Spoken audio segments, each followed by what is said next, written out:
You fought as stupid for a wise man. For know it all like yourself. You should have known that I should have covered our tracks. Amen. You fought as stupid for a wise man. Go ahead and try me. Go ahead and try me. Go ahead and try me. Go ahead and try me. Hey boy, double bass recap.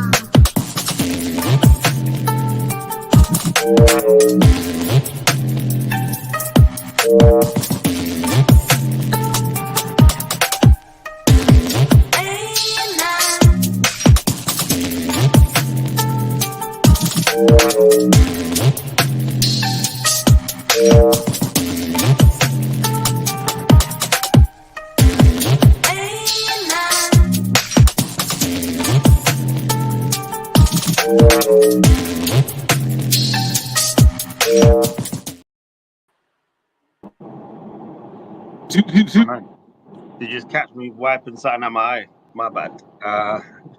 Anyway, welcome back to Don't Trip. I'm your host, JR, and this is the show where grown people have grown conversations. Sometimes sound like arguing, but we're definitely debating. Even though I'm sure that sometimes we feel like arguing. Here we are, and where I'm joined by the rest of our team, which is man like Renz to the right. Big up to you. Yeah, great celebration. And then we got Trimzini, aka Trimmer. Trimziniano. Yeah, we can't see you. That's fine. We can't see any movement you've done. All right, and Tiny the G. Yes, blessing. Big hand. Big hand, man. Another excellent celebration. All right. So today we're going to be talking about, you guessed it, football. All right. And we're going to go into the first topic is, are we happy with our transfers and why? Right. Now, why that's an interesting conversation is because we are at the second week of the Premier League. Third game of the Premier League has happened. We're currently experiencing Nation League, which I'm not too sure exactly what that even is and what it's about. But it's a great time to kind of assess so far how our transfers have done, and whether we're happy with them so far and why. So let's start off with Renz, because he's to the start. To my right, go for it. Tell us how you feel. Every time I see that top, though, I think of Arshavin and Abu Dhabi, by the way. Arshavin and Abu Dhabi. That's who I think of. But anyway, Mr. Renz, sorry. Well, the transfers. Well, I'll start with, Arsenal's transfers. Are you talking about, like, just transfers for my team or transfers overall? Well, what we'll do is, as an Arsenal supporter, you can go with that Arsenal. We've got a Man United and a Liverpool supporter on. So talk about your team, and then we can start looking at some other teams' transfers. So I think that would make sense. Okay. Well, I'll start off with the goalie, Neto.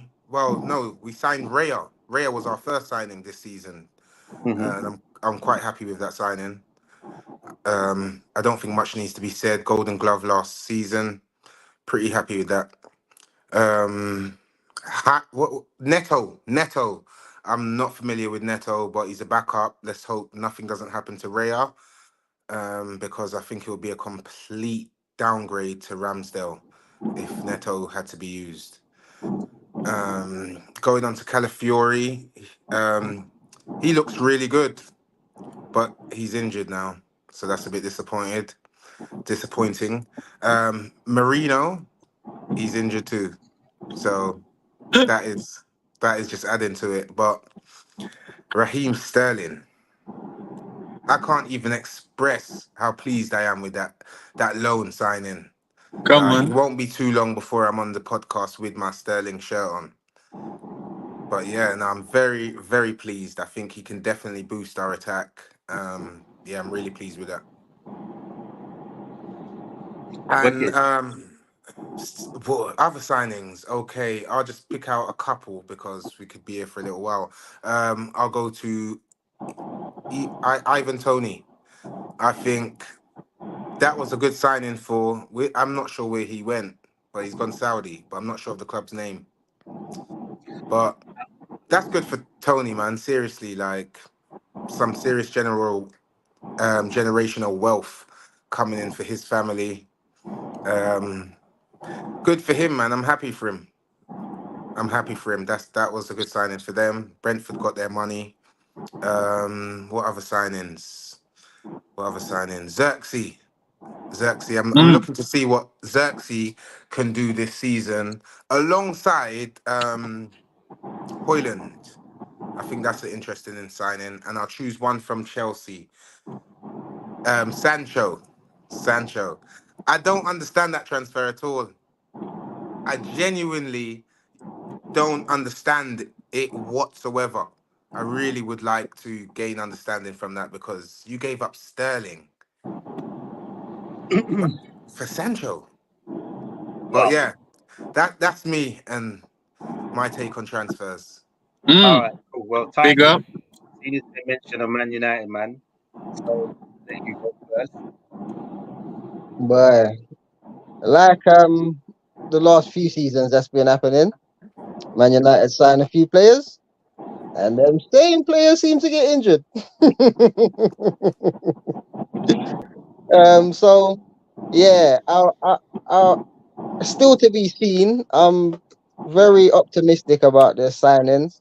Not really optimistic about the manager at the moment. And that's what's kind of the worst bit for me personally, because in terms of De Ligt, excellent player, we know what he does. Good addition for me. But yeah, just managerial decisions I don't understand or agree with. So until these signings start actually playing some games, I couldn't really give you a outlook on how I think they'll be within the team. And we did get rid of quite a few players. Sancho, as Ren said, went to Chelsea. I'm with you there. I do not understand that, but Sancho supports Chelsea now. So, yeah, man, do your thing, bro.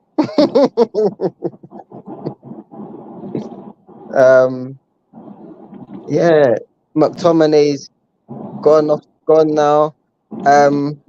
As much as I don't think McTominay was one of our greatest players or anything, I think he was a good squad player and played with heart all the time. So good luck to him. And yeah, that's about my take on the transfers.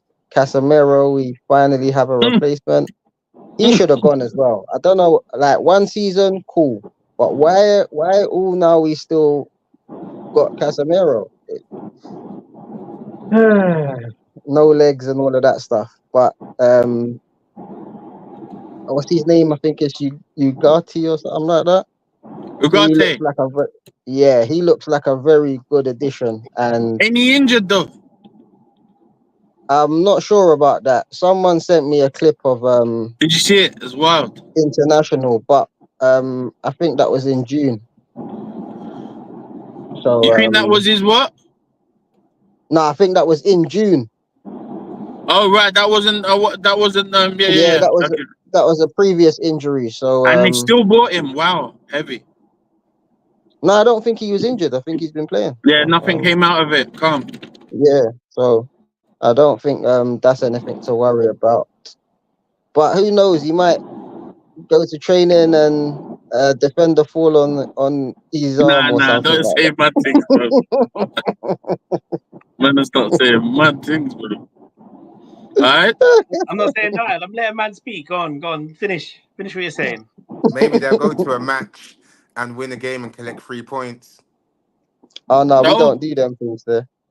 Don't do them things. We don't do them things. We don't do them things. Leave it alone. Don't do them things. I thought you was gonna say 1 point. I might have agreed. You get me? But yeah, aside from that, it's all to be seen in it. Like hope that things get better, but as things stand, yeah, bad times at Man United. Okay, cool. All right. So Trimzini. Yeah, so we weren't particularly active in the transfer market. We did get a keeper. What's his name? Mama something, Mama Wama Jam or something. I was like, okay, cool. And then we loaned it back out. So yeah, whatever. And then we got Federico Chiesa, which I'm extremely pleased about. Great. I think it was a great piece of business. I know that he does have issues with injuries and stuff like that, but for the price that we got for him, what was it, 12 or 13 million? I think it was definitely a risk worth taking.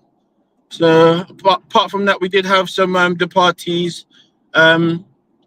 I think we had some loanies as well, Doak and the other lad that went to Fulham.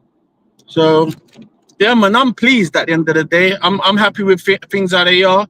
We obviously everybody expected us to buy more players, but I think that Klopp left us in a good situation, if I'm being honest. And I think that Slot should be quite chuffed at the moment. So yeah, all good for now. Mama Dashvili, what kind of name's that? But yeah, that's his name. It's Keeper. Georgian.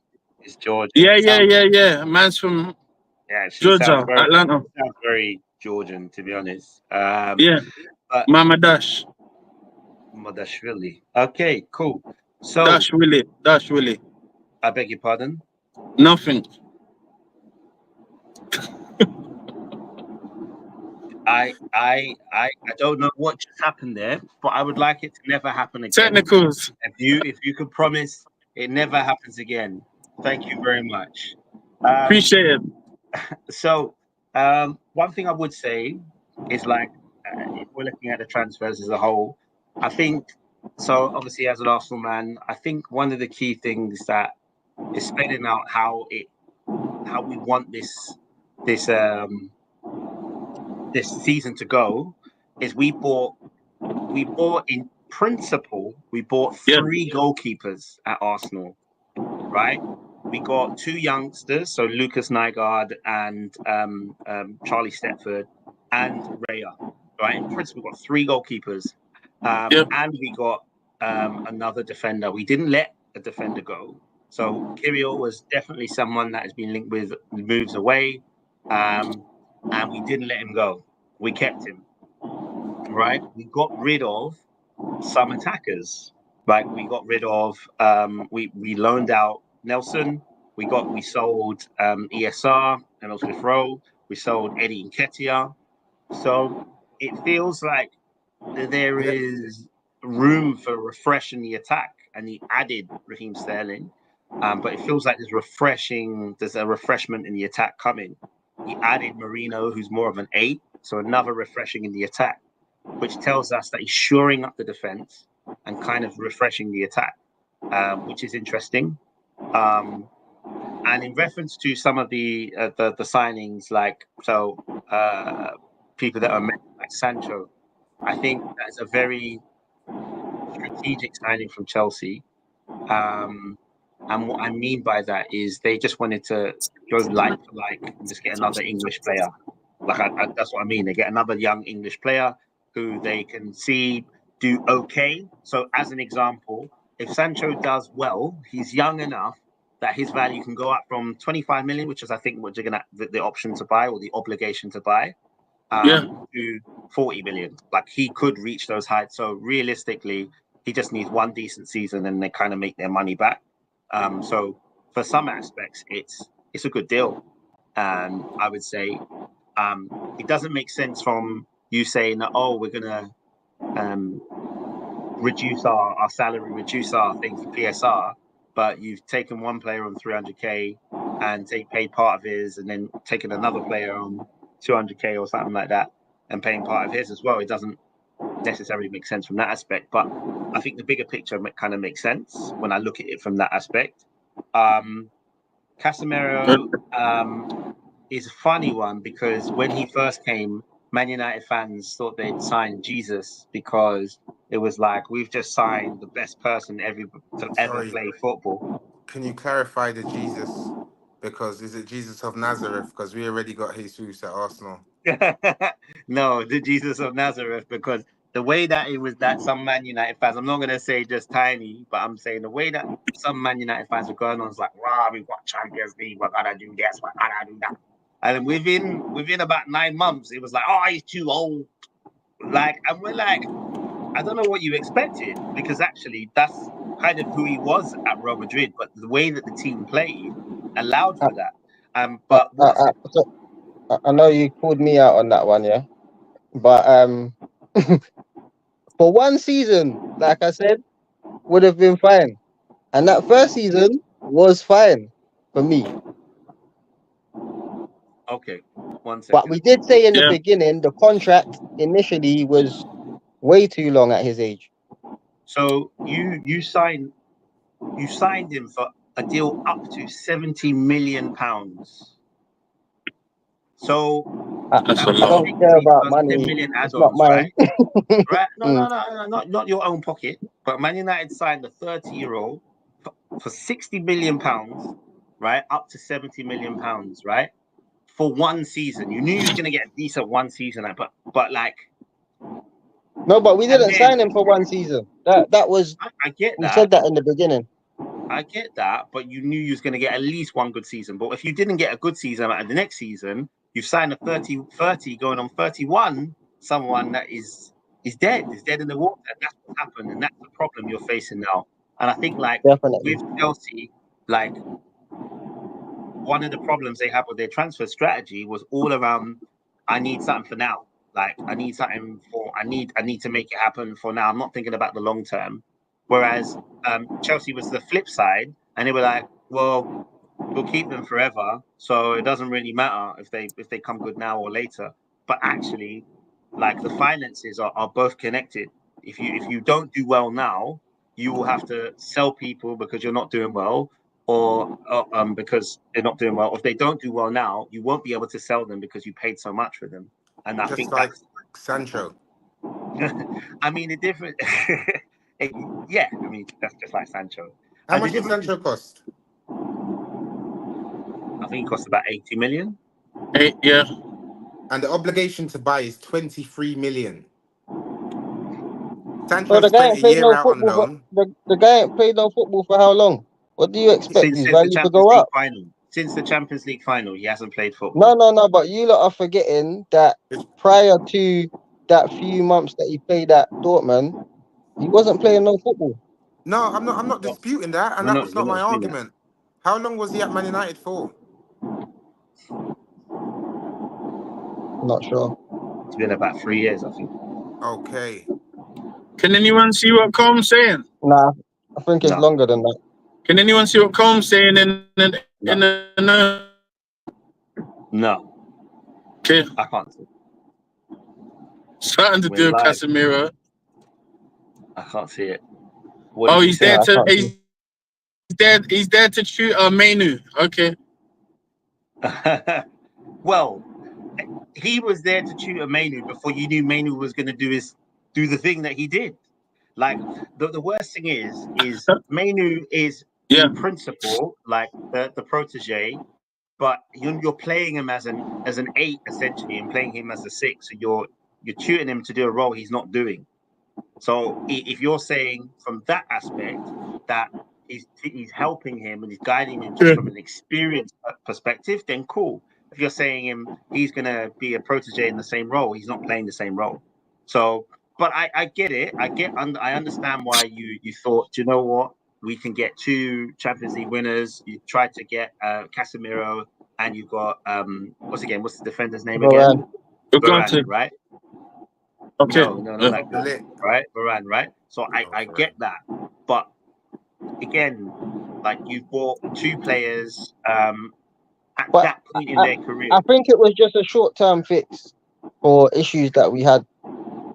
But that's the problem, right? Man United and a Chelsea are trying to keep up with an Arsenal and a Liverpool and Man City, when actually what we've done is staggered and taken a hit on our levels of success to ensure we have that. Liverpool is different because they came in, they bought a few players, they progressed, bought a few players, and they've been adding and adding. Arsenal, we had remember, we had Mustafi and Socrates and them and there, right? And we've had to add and add and add and add. And success is what we're aiming for, but it isn't exactly the main thing. And you have to build a team, and that is what Man United and Chelsea have not done correctly. They've bought players, but they haven't built a team, and for a long-term success. So that's probably. No, but we've said this loads of times. The problem Man United reached at this point is that we've had a bunch of different managers buying different players for what I would see as different roles. You get me? So Okay. our first manager may have wanted, for example, to play possession-based football. Then the second manager might want to play defensive-based football. Then the third manager might want to play counter-attacking football. But none of the players for the defensive team have been sold. Now we've got a manager that's playing counter-attacking football. Do you know them one? So it's like I think that it's where we was chopping and changing managers and stuff so much, it's affected the whole team in terms of the dynamics of what players would do, what they were bought for initially. Do you get me? So would you say then, and that probably brings us on to our next point, is did the players you want to go from the club, like did they go? Like did the players you want to exit the club, are they gone? Can I just get one more thing in that last point? Yeah, go. How do you lot feel about not getting a striker? Yeah. Well, sorry, did you want to say something, Renz? I've done a lot of talking. I'm quite content with not getting a striker. As you guys are familiar, I am content with Havertz up front for Arsenal. I'm fully content with that. I'm a bit shocked in terms that we didn't get like a backup striker, but I believe that we can spread the goals out around the team. I believe that everybody from Thomas Partey upwards and even Gabriel, I think everybody's really got a goal in them, to be fair. So I don't necessarily believe in this 20-goal strike. I don't feel that it's totally necessary. It would be good to have a clinical sharpshooter, definitely, because Havertz does frustrate sometimes with some of the misses, but I'm content with Havertz, but I just pray he doesn't get injured, because then it's pretty sticky. Do we know what the goal difference was between City and Arsenal? Because obviously Arsenal have a striker, prolific, and I think that probably was I reckon that probably was the main factor to their success. I think over Arsenal last season. I think in the Premier League, I'm not 100% certain, but I think that they over 10 us. No, they just overtook us in the last couple of games, like literally. It wasn't. So the goal difference, right? Yeah, was exactly the same. Okay. Same goal difference. Same goal difference. They scored more goals by 5, right? But we conceded less goals by 5. Our goal difference was exactly the same. Fair. So then that still stands. That still stands that with a prolific striker, because obviously if you ended up on the same points, you win.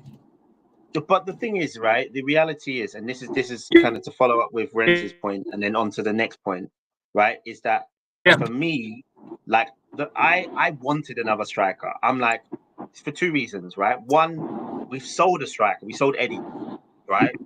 We're just one striker down, even though I don't think he was that guy, right? But he was. Okay. But he was. Have you never said that Eddie's not levels? What's that? That word. Those particular words. Eddie's not levels. I don't think he's Arsenal level. I think he's an all right striker, but he's not Arsenal levels. Do you know what? I just want to add to Right. that. He was Arsenal level 2 years ago. He Yeah. was. Do you get what I'm trying to Okay. say? But Arsenal have elevated, and we have, when Yeah. they say outgrown, or like, at this point in time, he's not fitting the criteria of what we need. Yeah. So Yeah. so what I'm saying is the reason why I think that we should have bought strikers. That's Is what development. if we're gonna raise the ceiling and the floor, because that's what we've done with the signings we've got, right? Yeah. Is we need to find another striker that can fill the void of not having an Eddie.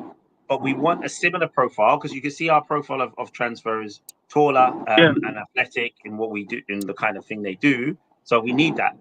But on the flip side, I'd say this is me speaking as a fan. But then on the other side, as a coach, how can I justify spending 100 million of my transfer kitty on another striker when the person ahead of it, the person that I've got up top, scores goals? We don't have a problem scoring goals, right? We score loads of goals. And the problem wasn't that we didn't score enough goals. It was that we lost key games. We lost key games, Yeah, right? that we Yes, a conceded. goal scorer, But a goal but scorer them might. them key games, the goal scorer I get is the you, difference. I get you. But But the thing sometimes is, it's the defender. I don't want us to stress about the attack. When yeah. if we didn't concede the goals, we wouldn't have lost. But as an Does that make example, right? sense? As an Yeah, example, but right? It no, does, The but thing you is, have the best defense. yeah, you have the best thing is, So defense. then you So can't even know. It's not an argument. no, one No, second, no, no. right? I'm 1 just second. balancing it out. You can't Yeah. We can't say, dismiss the what I'm thing is, you saying. see, we can't also have one of the best strikers, strike forces, and Yeah. the best defense, right? But the difference is I agree to the extent that the difference between Man City and us, and even us and Liverpool, is Yeah. that you have special forwards that in those moments they show up, right? Generally, not all the time, but generally they Right. show up in those moments, right? And we don't really have that special person. We're more of looking at our team to create chances to score those goals, right? Now, what I'm saying is, as we'll use Aston Villa as the example, because they're one of the teams that we lost to, right? And we lost to them twice. The only team we lost to twice. We lost to them, and we lost to them not just because we didn't create chances. We created loads of chances. We should have scored, but the goals we Yeah. conceded, right, were simple. Like West Ham, I don't even understand how we conceded those goals. Like it was, I don't understand. And the thing is it gives the other team confidence when they score. It gives you a little bit of it brings you down a little bit when they score. So making sure they don't score is the first thing, Yeah. right? And then the next thing is to score. Because if they don't score, then you don't lose. If you score, it doesn't guarantee you win. It doesn't guarantee you win, right? But if they don't score, So you do don't you? lose. So can I ask? Do you think that Raya, because obviously he got the Golden Glove and that. So, but do you think that Raya is as good as because obviously, like I said again, he got the Golden Glove, but do you think he complements your defense? Because your defense did amazing, but then in those times, like for example, Liverpool got Alisson, and when our defense ain't on it, he comes flying through the air like a madman. You get me? And makes some real vital last gasp saves. And I don't know whether Raya stands up in that same on that same shelf. You get me? Did you watch the last So, game? do you think that? Sorry. Did you watch the last game Arsenal played? Last game. When Declan Rice got sent off, that one. Was it that one or the one Yeah, before? that was the last game we played. Was that the big save that he done? It came Yeah, off the one, bar. yeah. Aston Villa. That's Aston Villa. Sorry, Aston Villa, the game before. My Yeah. bad. I think. Yeah. I think. So to answer your question, I think yes. I think he does complement us. Like, well, The yeah, that's reason- what I said when I was talking about transfers. Yeah. The reason why I'm asking, the reason why I'm asking is because that's part of that special moments. You know, like when the players out of nowhere, they can come up and do something special. Up front, yeah, we can do that, but also we've got a keeper that can. If the defense let us down, we've got an extra line of defense. So, Well, and you know what? I agree. The defense done well. Sorry. The defense done well, but he's still the last line of the defense. Do you get what I'm trying to say? And I've Yeah, seen same. formidable forces come to against him. Liverpool, we didn't lose. Man Uh, City, I we think didn't lose. Do you get what I'm trying to say? So, yeah. and you guys are the teams with that special talisman. Do you get what I'm trying to say? Mm-hmm. So, I believe in Raya. I personally, Okay. if I'm going to speak objectively, and to THFC till I die's point, right, is you need to have to win the league. You need to shore up your defense and add to your attack. You need to do both. And yes, I think that it was the difference between Man City and Arsenal, because Man City, they can concede a goal, but they will always have Haaland, who will probably outscore you, right? Like, and that is it when it comes to going forward. When it comes to looking at what can we do in this game? We've just conceded, but you know what? We've got someone who can score a hat trick in 5 minutes. We got that kind of player. What I would say regarding the Golden Glove is that, to be honest, we know Ray is a decent goalkeeper, a good goalkeeper, but is he special? I don't think he is, right? I don't think he's world class. I think like the reason why that Raya got the Golden Glove is because defensively, as a unit, as a team, what we did, right, made he didn't face that many shots, right? So he didn't have as much to do. He still had to act when he was called upon, which he did, but he didn't have as much to do, right? But he didn't do anything that we would consider as world class. What I would say when we talk about going forward and his role is Yeah. I don't think we bought Raya because we thought Raya was a substantially better goalkeeper than Ramsdale, but we did say Raya is going to contribute to our attack better. So if we're saying, does he make a difference? Yes, because he's the first phase of attack. The first phase, he catches it, he kicks it. So the difference between flapping it out or catching it and throwing it out is Raya. And that's going to be the difference in how you attack. And that's why, personally, I believe he was brought in. So yes, he's definitely made a difference. Is he world class? Not necessarily. Not necessarily. No, it's But not. cool. But I Yeah, mean, I think personally, you lot are just missing a striker, bro. Whether you lot agree or not, everyone's own opinion, isn't it? But Arsenal's just missing a shooter. If you lot had a shooter, you would have won the league already, I think. But you know what? I'm like, and to the point of this section, right? I'm happy with the players that we got gone. Only ESR, only Emil Smith Rowe, because you know what? He held like he was a true gunner. That's how I felt. I felt like he's come through the academy, and I wanted him to do well, but it was time for him to move on. And I'm happy with that. And I feel like it made room for a striker. I feel like not having Eddie, not having Smith Rowe, we even loaned out Vieira to something we didn't talk about our transfers. So it meant that it made room like for someone to come in and do what they need to do. I think I trust Home the is not process. happy. I trust the process. I trust the process in the aspect that I trust that Edu and Arteta, if the deal isn't right, they won't do it. They're not just going to force getting a striker. We score enough goals to say, do you know what, let me trust my team. And if I can't get a striker, I might as well make sure my defense is a bit better. So I trust in that aspect. And everyone else who went, like, I'm happy. There's a couple of people I think should have gone. But I think realistically, you know, looking at our defense and looking at our injury record, random injury record, it made sense to kind of hold on to some of them. So yeah, like maybe Zinchenko or Kirill, I believe one of them should have gone if we're going to buy Calafiori, because we need to make space for them. But then in hindsight, looking at the Champions League and the fact that you have to play a game every other 2-3 days up until February potentially, I understand why we kept that many defenders. But is it, I mean, for you lot, before we kind of move on, like, how do we feel? Have you got rid of the people that you need to get rid of? Because I know Colm's not happy about Casemiro. But I'm with Colm. I'm with Colm. Casemiro needs to go. Lindelof, Maguire. The manager ain't liked him for ages. He's only playing because he had no choices. You get me? Anthony, I don't. He's a spinning top. What do we want a spinning top for, bro? Get these guys out of it. And Rashford, I've had enough. Cash in. I know that one of these PSGs or one of them team there will just, It's dead. yeah. You're getting Sancho money. It's dead. Them dead. What for Rashford, Yeah, bro? bro. Rashford's name brand, bro.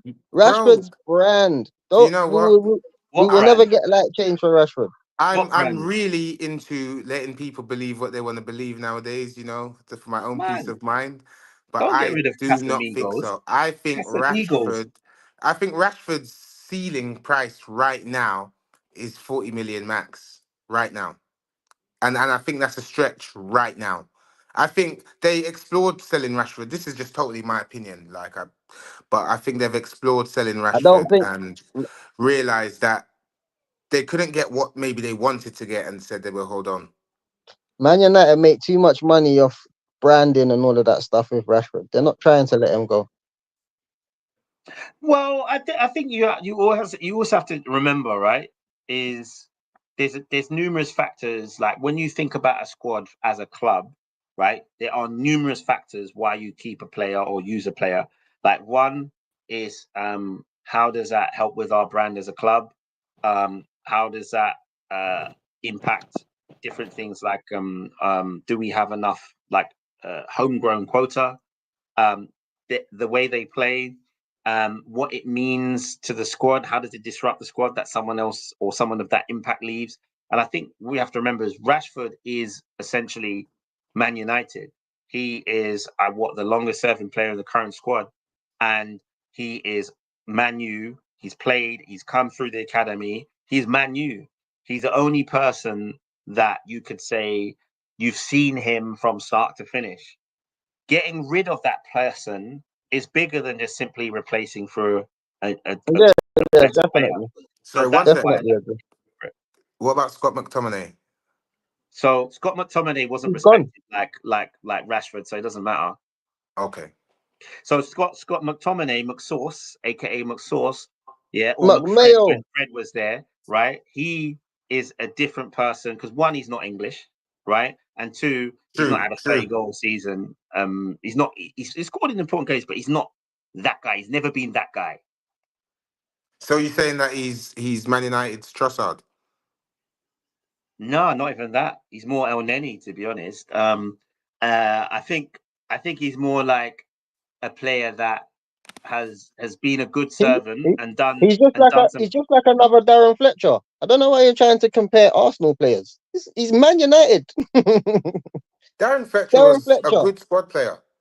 Exactly, and that's exactly what McTominay was. well, yeah, yeah, he's a Darren Fletcher. I suppose that's the best way to do it. But I think that I respect McTominay a bit more in El the Neni, aspect. you can't call him El Neni because El Neni was just holding bench the whole time he was there. McTominay's been playing games. Not the whole time. Not when Wenger was there. He loved El Neni playing. Oh, and then he had a few bench seasons, fam. Let's not You play. don't remember his goal he scored at the new camp? Get out of here, man. He loved him. But what I'm saying is, right, irrelevant of the right comparison, right? It's more about that. The reason why you can't compare them is because of the role they played in the team, the importance to the team, and what he means to the brand for Man United. So if you get rid of Rashford, and I get it, we're fans, right? But if you get rid of all of these players, you have to find new players. And if you're finding these new players, they have to make sense, they have to fit. And if they don't fit, you're going to do the same thing again. Like, and this is what you're trying to prevent. You're trying to find the right fit. If you don't find the right fit, then it doesn't make sense to sell them quite yet. It doesn't Yeah, make sense. Colm said he'd take a Haribo ring, not even the whole packet, just one single sweet for Rashford. And he'll personally drive him to the new club and pack him a sandwich. Mate, you're bumping yourself. You should at least get a pack lunch. Not even a whole pack, you know. You're mad. I think Rashford is worth what Renz is saying about 40, 45 million about now. I think it depends on his season. I think also depends if he gets called up to England again. But him being out of the squad, him dropping in form, has devalued him and his importance is a bit up and down. Um, But again, I think that there are players that you need out of the squad. But saying that, yeah, there will be a demand for Rashford. It's not like a Sancho situation where he hasn't played no games, nobody's seen nothing from him. Because even that he's been so poor, he's had some moments still. You know them ones, the Man City goal that he scored. Like he still has these little moments, and that's why I can't hear when a man's telling me, "Oh, Rashford's gonna be, for example, 40 mil, like Ren's claimed." But You know, moments. Do you know what would be bigger? You see, like if he scored that goal, yeah. I can't remember the result. Did Man United win? no, True. This is why we You don't do. care. Because when you score them good goals no, and no, then no. you But lose, it doesn't. It's not like I don't even know how to describe it. But for me, I don't even 45 million is a stretch. I don't see no one offering 40 million. That's me personally. there's still a Tequila demand for said the 40. player. Is what Tequila I'm said saying, 40 innit? million yen. Saying 40 million yen, which isn't 45 million. Naira, And did you say? no Naira. yen, 40 Not million. not that I think that he's worth that. That's not what I'm saying. But I'm saying he would sell for more than that because there will be a demand for him. In Saudi League. Nah, they're getting Wow, Tony money. already. No, I'm just saying he's already on Tony's money at Man United. But He already No, no, is. But no. what would Close. he get? Where would he go? Saudi. Who would pay for Rashford? Who would give you over 50 million? Name one club that you think would give you 50 Yeah, million for I, Rashford. I'm not saying no one. No, he's not for sale anyway, innit? So it is what it is. But Yay! Stay I, in, he I'm stay in, he stay in, he stay in. Rash won't personally, get dashed. Rash said won't Steve, get dashed. Rash won't get we dashed. won't, we Let's won't, we say. won't, we won't. But you know Let's what? make it a First of all, 40 million yen is actually 214,000 pounds, right? And I believe you will sell him for more than that. So I just want to clarify: you will get more than 214,000 pounds How for much is Rashford. 40 million naira? Oh man, it's probably gets worse than that because the currency exchange is terrible at the moment. But we're going to move past the what Rashford is worth, and Yeah. we're gonna now Trimmer your back. We just want to hear your thoughts on what players you wanted gone from Liverpool before we kind of move on to the next topic. Okay, well,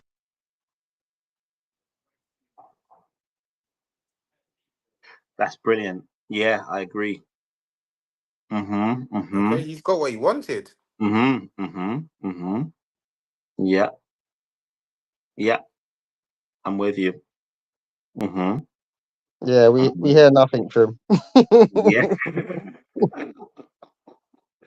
So we're facing some technical difficulties. So back into the studio. All right. So we're going to come Yeah. back to Trimmer. We're going to come back to Trimmer on that.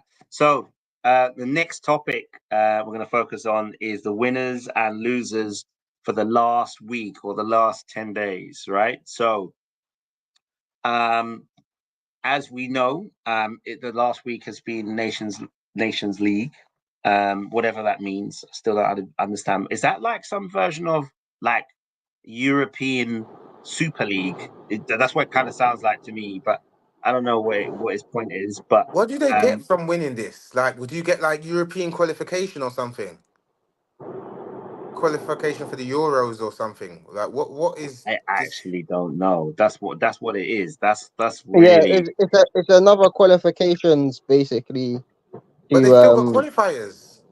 no, I don't know if it's an extra qualifiers for the smaller teams basically to give them an extra chance of getting into the Euros or whatever it is. Okay, okay. But it just gives the smaller teams another chance or something. Combs said it goes towards Oh, it European goes towards it. standards. yeah. Okay. So I do the think that, but friendlies. so what is this replaces European friendlies basically? That's the aim, Okay. and it Okay. goes to your coefficiency, I think. So I mean that's nice. That's nice to know. But now we have that in mind. We had the weekend before, we had obviously games which we didn't cover, but we can touch upon them before we touch upon the Nations League, which I know some of you want to avoid, but I think we should address because we don't know what the hell it is, and we want to know Fair. why, what the motivation is to really play in it. So cool. So we know our club's results from the weekend. So we know what the contentious decision at Arsenal, which we know about with the Brighton 1-1. What does contentious mean? We're going to go back to that, and then we're going to talk about tiny Man United's. What was your lot score, by the way? I think it was What's like 5-0. Did you not? 3-0. Did you not play? You played what? Man United. You played Liverpool, didn't you? Yep, 3-0. Was it Oh, did you 4-0? win? 3. You won 3-0. Liverpool. Oh, So it was Man United 0, Liverpool 3. okay. What was the Oh, date that they man. played? Cool. That's wild. Oh wow. Wait, Where you did lot play? upset I Cole? saw What's the Cole date. saying? Were you home or got away? jokes. Were you home or away? Someone put the date on it, and it was they just put the badges. So that instead of I the thought we date, was it was talking about the Arsenal game. though. one No. second. I said It we'll was come back to it. I said we'll come it back to it. was Man Okay. United, then Liverpool, and then it said 08/24. That was just the date. Oh my god. So yeah, that was the third, isn't it? So were you at Check, home or check. away? Were you at home or away? There's home. Who was home? They Man, was you at was at home. home, yeah. So Man you U was lost at 3-0 at home home. Okay, cool. because But don't Salah you didn't remember the score though, did he? conversation? Salah didn't score, did he? Man United ain't gonna lose at home. Rah rah rah rah rah. You don't remember? Okay. Liverpool's gonna get slap up. But anyway, we'll move No, on. that was because we the FA Cup when we beat them. I heard No, you no, scored no, them. no, no, no, That's no. gone, bro. That's over. No, no. It was very That's much recent. over. Wow. Throwback. So, Man United will make man lie. cool. Lie about what? I've no reason to lie. So we've got. So anyway, we know that Man United lost 3-0 at home to Liverpool. So Trim, like Tiny will start with you. Are you lot the biggest losers for that week, or what, who would you say are the biggest losers? Biggest Yeah. loser. Wait, how did we Scott. skip everything? Because What's that? first of all, we started with we're talking about this Declan Rice, Arsenal, Brighton. No, it Can was we about skip winners that? and We losers. went on to say, wait, can I just have my say, please? Can we have my say, please? Then you went on to say about Man United losing to Liverpool, and then skipped everything and said, "Oh, is Man United the biggest loser?" Maybe in your eyes this week, but McTominay scored for Scotland. I'm just asking because it was the winners and losers of the week, right? And we're going to come back and touch upon the Arsenal score because there was a big moment in it that we can elaborate on. I think Declan Rice was the biggest. I think Declan Rice was my biggest loser of the week. Okay, you have your right to your opinion. Exactly, that's it's right, my opinion. But you know, and my biggest winner is Ivan Toney. Fair enough. Cool. Renz, who's your biggest winner and losers of the week? But are we just going to skip all the rest of the stuff I was asked? No, we're going to come back and we're going to discuss it in depth. That's what I'm saying. Okay, all right. No problem. The biggest winner of the week, I would say, would be Erik ten Hag. Because he got a job. Yeah, he's still working. And you know what? They came out and backed him. So, in my opinion, Erik ten Hag is the biggest winner of this week. And the biggest loser, I would say, is the referee at the Arsenal game. Okay. I'd say the referee is the biggest loser at the Arsenal for the Arsenal Brighton game. Is Just that the because he wasn't consistency? Yeah, that's literally what I was saying. Literally, just for the inconsistencies, and that's it. And VAR, everybody. But is it everybody. Is it him that loses? So in can that I ask? scenario? Say that again, Tiny. Was it the ref that loses in that scenario? No, it's the ref didn't lose, but I was Cool. asked my So, opinion, No, and I but we're gave my talking about the opinion biggest loser of the week. So if the of ref my didn't opinion, lose, I'm I just mean, Tiny, asking. That's why. and I you did answered. say you did say Okay. Declan Rice was that you had your opinion. He has his opinion. Declan So Rice didn't lose neither. Do you get what I'm trying to say? You lot lost. You lot lost some points. He got sent off. That We was didn't really lose any nothing. points. What points did you have to start with? If you start a game and it's 0-0, how many points do you have? You was winning. Okay, Okay, but did you we dropped 2 win? points.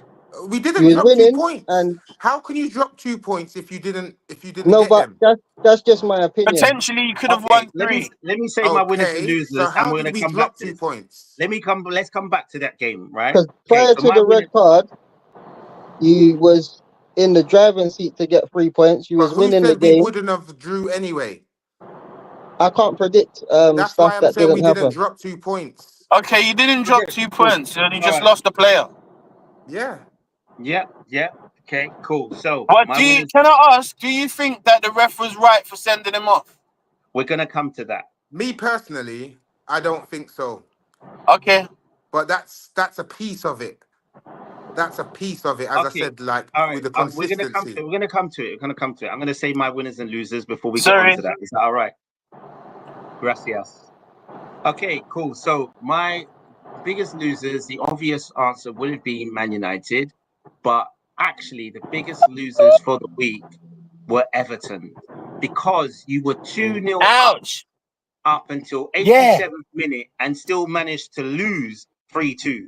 You Not are even draw. losers, like absolute losers. Okay, Loser. loser. All right, you are terrible. Right, and for me, that you are the biggest lose. You are the weakest link. Goodbye. And I'm looking forward to seeing them relegated. To be honest, I think the biggest winners for me were Liverpool. Why? I think Mm. I think they Man didn't kept even give her a their chance. 100% record.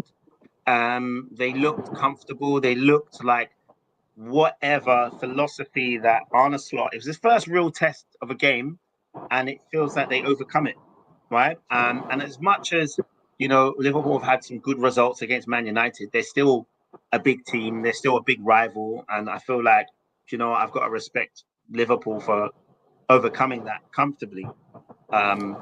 So yeah. I don't think the game was so comfortable though. The way that you're talking is like they just dominated. Man United had more possession. It was 3 massive mistakes, their 3 goals, and that was the difference in the game for me. Yeah, I I've mean, got a gripe with what you said I as mean, well. to be honest, like if we look at the overall game, Yeah. they had more shots that ended up in the back of the net, which makes Nah, it you're just feel talking like silly now, bro. You're makes just it. talking silly now. You're just talking silly now. Let's stop that. So No, so Let's but stop let me that. ask you this again, one question. I'm talking from my opinion as well, because remember we have opinions, right? And Yeah, fair. you can say, and I just thought they're not my team. Remember, like I'm not saying it because I like Liverpool. I'm saying it because I respect the fact that Arne Slot is a new manager in there, and everyone's questioning can he take over from his No, legacy. And but so far he's but the done way, well because the but the thing is, way that you're saying it, yeah, is implying like they dominated the game and all of this kind of stuff. And Do you think that I'm we're just just being a bit clearing up. sensitive? The game wasn't like dominated by Liverpool. It was 3 mistakes, and that led to the 3 goals. okay, cool, if that's how you perceive it. The So shots on target, and the shots in the game were quite close. mhm. And yeah, Yeah. Agreed. everything was close. Possession, shots for both teams. The only difference was the 3 The mistakes and the score, 3 goals. the So score Yeah. was different. can I ask Tiny, when you say that it was close, do you feel like the players that are on the pitch were the same quality as Liverpool? The same quality in terms of Yeah. As in like the actual players, like man for like man. player yeah. Because that I don't might know. be because obviously the players, I the just think stats you can lot say a had a lot. structure. I just think you lot have a structure that your Yeah. team's comfortable with and know what they're doing. Man United at the moment don't. So, Again, but they that's what the you're point. saying, they went toe for toe with no structure. So that must be some form of structure, right? Like because last season No, you were saying that there's totally I'm none. saying, Man United still a lot to learn in terms of going forward, how we're gonna be Yeah. playing, all of that stuff. Liverpool's been doing it for the last how many years? Yes, But they've got a new Liverpool's got a manager. manager that's Bro, only can I playing finish, But they're 6 please? playing a games. different style of football. They're Can I playing. finish, What I'm please? saying is, Can I We finish, are please? we're Can definitely I playing a finish, different please? style. let him finish. Liverpool have players that have played together in that same structure that they've played for how long? They've got a new manager. Yes, he's tweaked a few things, but in terms of the players and how they're playing, they've been doing it for the last how many years? Okay, so I mean that's an interesting point. I feel like so if that were the case, right, then surely your team should be able to replicate something similar, right? Because you've got players that have played together. For a No? long time. And whether they play together, they've rejoined the manager I didn't. and I they didn't. No, played no, And together no. in and There's a Ajax. different. There's a difference when your team's successfully playing together, and there's a difference when your team's not. but you successfully won a cup. So again, this Twice, is 2 years in a row. that's what I'm saying. So like there's moments that you can find success and find fluidity and find a win. Is it? So why Is it? why well you maybe, obviously did that. You won two maybe in cups, your right? opinion. Well again, But so but you, if we what? have this Wait a debate, minute, I'm we have this confused debate about winning a cup, because this right? was about how close they were. Because you were saying, Jr., that well, it sounded that I said the the game was close. disparity between the two teams, but he So was explaining how close it actually was. But now they've got no style of play and but stuff. So was I it don't close understand in how I you get didn't to say play so anything about. close I didn't say to that we don't have Liverpool. a style of play. Okay. okay. So do you think it was close in stats or do you think it was close in The game. actually fluidity, right? So because if you're saying that actually like they know what they're doing, right? They've played together. Nobody was. Nobody was outplayed. It was an even game. Liverpool Okay, took the chances they had. Man United didn't. That's the okay, difference. fair enough. All right, we'll Okay. move on from that, right? So we don't stick on that point. But the only difference in that game was the score, not about it was very relatively even. Is that Before we fair enough? move on, I just want to ask Trimmer one question. Trimmer, Yes. do Yo. you feel that Man United was your hardest game? Was Liverpool's most challenging game this season? No. Okay, thank you. Okay, cool. So, and to Combe to his point, he said Liverpool team have played under one system for years. United team hasn't, as we've changed manager every third season. Stats, it was close. Watching the game, it looked close, but we didn't want it. So, again, it seems as though the stats were close. I would debate Did you watch the game, JR? I would debate that the Liverpool system is not the same. Me So too. you're asking the same players to play a different system. But again, I agree and I understand the fact that you're playing with similar players who understand each other against a team that is still trying to work out, you know, their best team. But again, right? I digress. Like it was the score, and that was the main difference. Is that fair to say? Yeah. In Yeah. a Cool. football game, is there anything else that matters? No, not really. To be honest, if you're a coach, it matters the way you win. It, But it depends. but It depends on. It depends on how you want your team to play, things like that, innit? Like for So example, Mourinho was happy with his team not playing the most amazing football and scoring one goal and defending, cool. whereas Arsene Wenger liked his team to play brilliant passing football, etc. Do you get me? Flair. Yeah, Flair. yeah, that's fair enough. But what would you prefer? Would you like your team to play with flair and not win? Because I've experienced that as an Arsenal man, and it's nice. Like, oh yeah, that was a good game, but then at the end of the season, I started to feel like I could do with the Mourinho 1-0 business. But how do Yeah, you feel about? Everyone wants to win in it. Like you enter the competition to win in it. No one wants to be a loser. Okay. So tying back to what I originally said, like you just prefer the scoreline, then, innit? So all that really matters is the scoreline. Not at the moment because long term. Long term. Personally, I need my team to start playing better football, all of that stuff. I So think do I you feel explained it like in a previous. I Okay. think I can I finish what I'm actually saying because I keep getting cut off a lot today.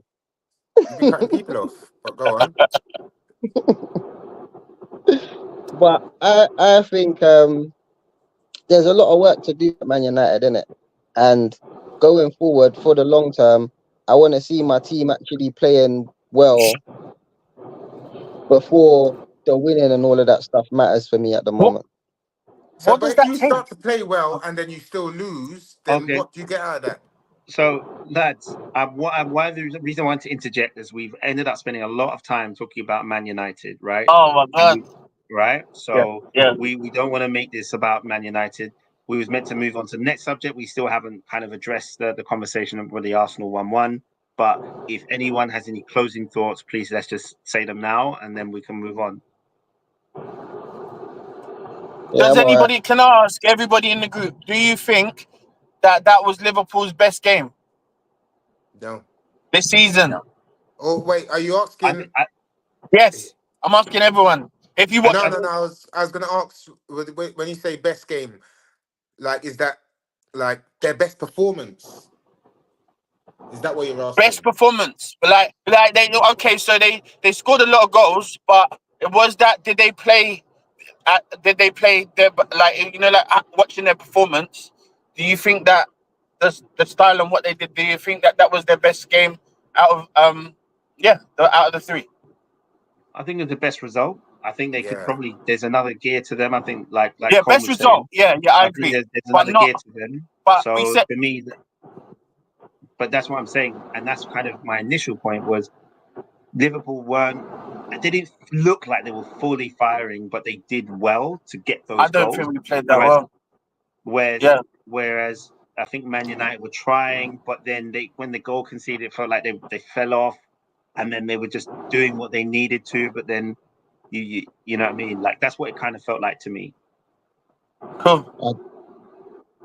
Yeah, cool. So final thing that we're going to move on is the contentious decision and contentious, right? Yeah, I've actually Googled it just to make sure I give you the exact thank you. wording. I don't know what it Causing, means. involving, or likely to cause disagreement and argument, right? All Contentious right, yeah, implies like irritating. spot on. That was spot on.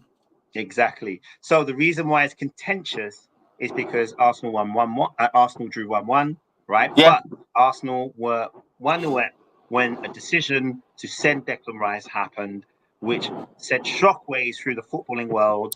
And most people would align and would agree that whether it was the right or wrong decision, there was an inconsistency. Thoughts? I think everybody would prefer that the referee across the board. Everybody would wish for the referee to be consistent, but at the same time, he has to move on from his decisions and if he sees something, go along with it. And I think that Rice had every responsibility to not do what he did. I know it was a rash decision, but yeah, it was what it was. I thought that there was a possibility that the referee might try and even stuff out as they do from time to time, but I didn't see that either. So, but we can't ask the ref, oh, can you cheat, please, because you weren't consistent. Can't do it. So it's just one of those things, and it happens and it's going to happen a couple more times throughout the season as well, I believe. Okay. And from your perspective, Renz, I'm going to move on to you. Do you have anything to respond to that, or do you have anything to add? No, not really, man. You know, these things. It's happened. There's nothing else to do other than move on from it. Like I can sit here and just cast and Yeah, I complain respect that. all day about it Yeah, and whatnot, but nothing ain't gonna change. So I just gotta say, all right, cool. We got 7 points. Let's go make them 10. Cool. That's it. Yeah. Tiny. I respect that. I respect that highly. Personally, I agree definitely with the consistency stuff, but we have to be correct. Big Like time. all of this, Ouch. because I've been hearing from a lot of Arsenal fans, yeah, the inconsistency. But I think that correct inconsistencies. Do you get me? Because he made a mistake the first one. He should have gave the guy a yellow card for beating the ball, clean up the pitch. Facts. But the decision to give Rice the yellow card is a correct decision. Do you get It me? was. So my only thing with that is make the correct decision. And regardless of So, if he made a mistake before or not, he's got to go with the correct decision if he sees it. so Tiny, no warning with the situation and that, knowing that he was in the sticky waters. No Exactly. warning. I just think Declan Rice made a little rash decision in the heat of the moment to kick the Yeah. ball away. He knows that the in football now, that's a yellow card. Do you get me? So him knowing that, his decision is what got him the yellow card. I'm not saying the ref was right or wrong for giving it or not giving it, because It's meant to it's a give it. correct decision. It's a It's a correct correct decision. decision. Yeah. So, Yeah. but You know Should what? because he of have the got a warning? inconsistency, I can understand why Arsenal fans, etc., will be upset about it, because the other guy should have had a yellow card ages ago. I think. I asked, sorry, Tiny. I asked, do you think that the ref should have given him a warning? For what? He knows the rules. Okay, cool. Yeah. So Like if you remember when they first did this, sorry, cut you there, JR. But if you remember when they first did this, every single person that kicked the ball away, free kicks when they picked it up, there was yellow cards for every little thing when they No was matter what. initially trying to get people used to it. No matter Do you get what. me? okay, cool. All right. So on that same breath, right, what happened is they actually toned it down and they did it based on what made sense. Like in the context of what was happening, they started to look at and like the start of the season. I remember when Tomiyasu was sent off, right? There was a time he was sent off for throwing off, like taking more than 5 seconds to take a throw in, right? It wasn't that he was wasting time. It was just that there was just no one movement. But it got yellow, and then after that, he was sent off for like another kind of very soft thing, and it meant that later on this season they decided, you know what, like look at the context of the scenario. Now, in reality, he's done it to the letter of the law. You can't argue with the letter of the law, right? Because we know that if you kick the ball away, it's a yellow card.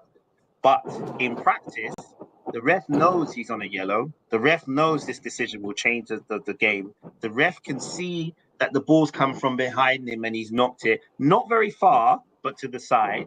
The ref can see what's happened after, or the guy kicked through. The ref can see the whole picture and has decided, I'm going to do the letter of the law for that one action and not other actions or context that's happened around that. Now, for me, that's the most annoying part. Like, because I get that if the player comes and he knocks it away and he's facing him, that's obvious. We know exactly what you're doing. It's very clear. You can't even read between the lines. It's blatant. But with how it saw, you could read between the lines. If you know someone's on a yellow card, you could have a word and a warning with him. You could do these things. But the decisions you've made didn't align with your previous decisions, and now you've changed the wave of the game. I've accepted it because he made the decision. Like, I mean, he did the wrong thing. Right, he did the wrong thing, but it's kind of like, ref, can you look at the context of the game and the scenario and say, look, you don't have to send him off there? Because what it did is Arsenal were dominant, and then all of a sudden, wow, we was facing pressure, and we conceded about 15 minutes later. I'm proud of the boys because we actually went on to draw, and we created chances to actually win the game.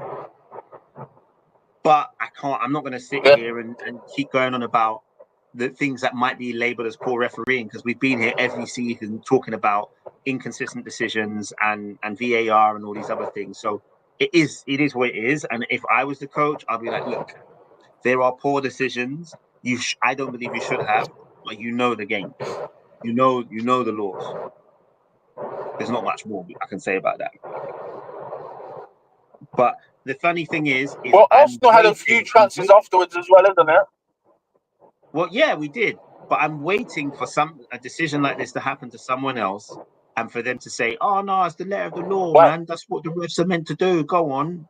Like, I'm waiting for it, because anytime something doesn't go anybody's way, we'll talk about it and we'll moan about it, because that's what we do as fans. You know was cracking up when that happened, when we got that when we got that offside. He was like, "Are you still gonna appeal and all of that stuff?" So no, but the thing is we would say it's wrong. We said it's wrong. We knew it's wrong. He was laughing. It's wrong. Stop crying. I think. Yeah, but we knew it was wrong. We was like, no, they're taking the piss. That's a terrible decision. But that was a terrible decision. The Declan Rice one was correct. No, but he mentioned it. I didn't mention it. He mentioned it. We're talking about reference to fans and how we react to other people's decisions. Yeah. But I'm just explaining to you why. But the thing is whether it's a good decision or a bad decision, right? Because it's not happening to us, it's clear and easy to look at. It's clear and easy to look at.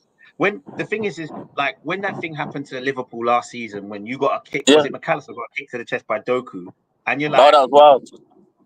Come on. And then man drop kicked him. Yeah, and you're like, oh, that's mad. And then you'd be like, do you know what? He did go for the ball, but like he missed it. Like, it's easy to say when it's not your player. When it's your player, it's oh my days. That was some kung fu to the chest. Are you mad? That was a violent. Nick him. GBH. No foul. Exactly. Not even. He didn't even give a foul. Exactly. So. Say it, girl. But we move. Yeah, but this is it. This is where these things. The thing is we're going to move on to the next subject and the final subject of the night. So we're going to look at the Champions League / Europa League groups. But when we put that into context, in the game, right? It's the third game of the season. We can recover from this. In Champions League, Europa, you get those kind of decisions, you might not be able to recover from it. So it doesn't matter right now in our context, because you know what? There's a long season ahead. Champions League, especially with this new bloody format that everyone's still trying to work out. But anyway, so we're talking about... What are the comments saying really quickly, sorry? I mean, Champions League, sorry. No, I was just asking what the comments saying very quickly before we move on. So Colm said it was harsh. I get why Arsenal fans are upset, but it was the rest have to follow the letters of the law. But Brighton should have also been down to 10 men. Yeah. I agree. And I think there's multiple reasons, but we've got to follow the law and stick to the law. But yeah, here we go. All right, so we're going to look at start with Arsenal, just because from alphabetical order. All right. So how do we feel about the Arsenal group? Like, and I'm talking to Arsenal fan and non-Arsenal fans. How do you feel about this group and the fixtures? So let's say it looks light. You should be happy with that, innit? It could be worse. Could be way worse. It could be worse. What do you think, Renz? I'm not gonna lie. I've been waiting to play PSG for a while. I can't lie, but we ain't really been in the Champions League like that. So, but yeah, I've been waiting to play PSG with Mbappe, but he's gone now. So I think we could have beat them with Mbappe. It might be more challenging now to beat them without Mbappe, in my honest opinion. Inter Milan, I think they're a decent unit, but I think Arsenal should win this group. That's what I'm expecting. I'm expecting Arsenal to win this group. Like, I don't want to drop no points. Nowhere. Like, there's a couple challenging games. Paris, Inter, Atalanta. But no, I think we should do it. I think we should. And then the rest are like Europa teams. No, Sporting's decent as well. Yeah, no, they definitely are. But you lot should do this.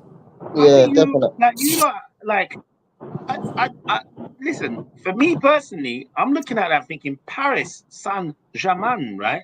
This team at the moment are performing better, like as a team without Mbappe, That's right? what I just Yeah. said. So for me, I'm like, it's a new entity that I'm not. I don't know if I want Not to say used to. that team, right?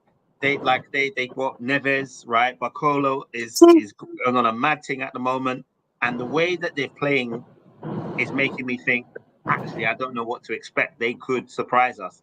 Inter, Inter are not the team that they were, but they were in the Champions League final two seasons ago against Man City. They were playing at the San Siro is not nice at all, right? We're playing away. Playing Shakhtar at home, for me, that's comfy, right? Playing them away is not nice. Comfy at home. Atlanta, the team that just won the Europa League, right? Atalanta. All right, sorry, Yeah. Atalanta, right? Man thinks Not he's in not Georgia. the city in Georgia, all right? Atalanta, right? That team, they just won the Europa League. Solid team, right? I cannot say that we are guaranteed to beat this team. This guy who beat Liverpool, right? Atlanta beat Liverpool in Yep. Europe, right? The guy is very good at setting up his team to beat teams in Europe. Yeah. So Big teams. I'm not saying nothing about them. Can't undermine them. Dynamo, yeah, slap them. Sporting Can't. away, difficult. We lost to them before in Europa League. I know we're a new team. I know they lost a few players since, but they've still got the same manager, right? Who is a good manager. And playing away in Portugal is never easy. Same thing we experienced against Porto in the Champions League. So can't take them lightly. Monaco at home, we should beat. Girona away is a new outfit. They're not like very experienced in Champions League, but they will be Successful. fighting. They had a good season. Exactly. They'll be fighting to the death because this is what they're there for. This is their time to shine. But I think overall, and when we go into the other groups, I think winning your first 4 games will set you up because of the new format. It means that the amount of points you're gaining from goals scored and winning games means that it will set you up for a good position in that table, which means you can get through to the last 16.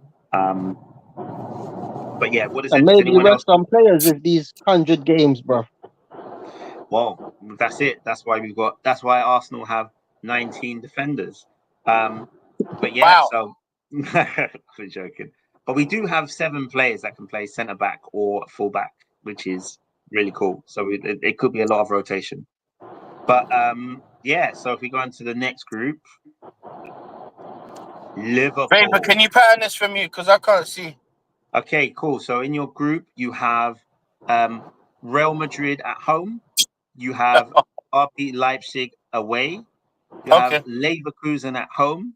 You have AC Milan away. You have Lille at home. And you have PSV away. And then you have, I think that's Basel at home. And then Girona away. Oh, you got Girona away as well. Mad thing. That's it. This is crazy. I think we'll do okay, but I can't lie. I don't know if I've already said this quote, but this is definitely the season of the squad. Because if you can't keep your squad healthy, all these games plus the Prem, plus the domestic cups as well, you're in trouble. It could all go wrong really quickly. So I'd like to think that we get through to the next stages. But yeah, I think we'll be comfortable. I think we'll be all right. Real Madrid will be. Is it at home or away? You got Real Madrid at home. At home. I don't even want to get happy like that, but I think that's our hardest game. Definitely. Definitely, it's everyone's hardest game. But who knows? Because at the end of the day, we've got obviously new tactics and stuff like that. So most people will be able to set up shop really well against Klopp. if this was the same set, if this was a Klopp with the same setup, people's homework would be a lot easier. But having to deal with the new setup, players, and also we're in our honeymoon period as well. So yeah, it'll be interesting to see how it all pans out. When you say new setup, what do you mean by new setup? How we actually play our So tactics and you think you play different than Klopp? absolutely. Okay. Absolutely, we don't play the same. Even over the first few games, normally, okay. So let's look at behaviours. How are we? What was Liverpool known for last season within the first half? Give away a goal. We haven't conceded one, and I know it's early doors, but I think that's probably one of the first things that Slot was looking at, and he seems to be successful thus far. So and also players aren't running through the middle like they used to as well. So he's clearly packed out. He's clearly packed out the midfield, and we've got I feel like it's definitely a different system. We're getting a lot more success in the middle, and we're not running down people like we still press, but it's not the same. Okay. Nice. I think if I'm looking at your fixtures, I'm thinking the few ones that I would be looking at Yeah, uncertain is so Real Madrid by Leverkusen you have at home, but we know what they've been on.